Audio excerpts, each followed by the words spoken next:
Sziasztok! Székesfehérváron járunk, és egy garást fogunk kinyitni, ahol egy 1990-es évjáratú első gazdás Skoda favoritot találtunk. A gépkocsi ebbe a garázsba áll újkora óta.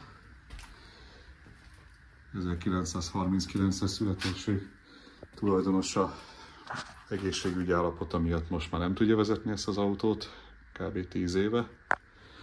Előtte is nagyon keveset használta. A kilométer órája az 10.000 pár száz kilométert mutat. Hát gyakorlatilag újszerű állapotú lesz az autó. Teljes rest kozmetika után.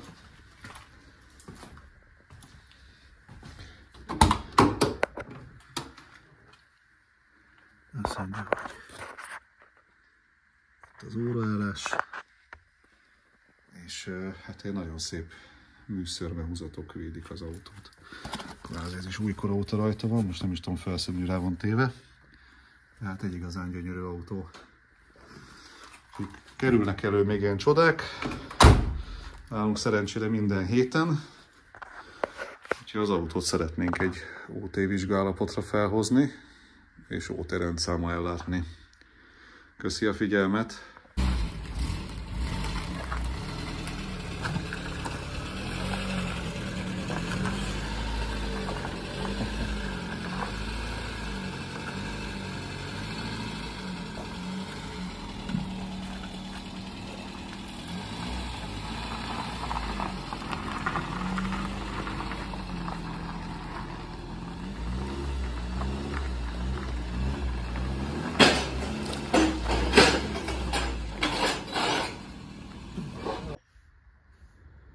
És akkor egy gyors nyit a motortérről is.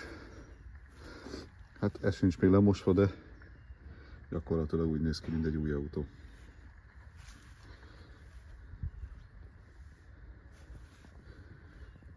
Rozsda, semmi nincs az autón.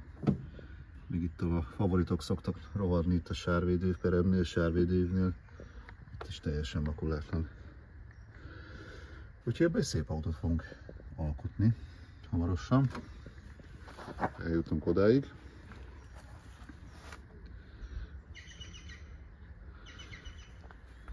A munkafolyamatról majd beszámolunk.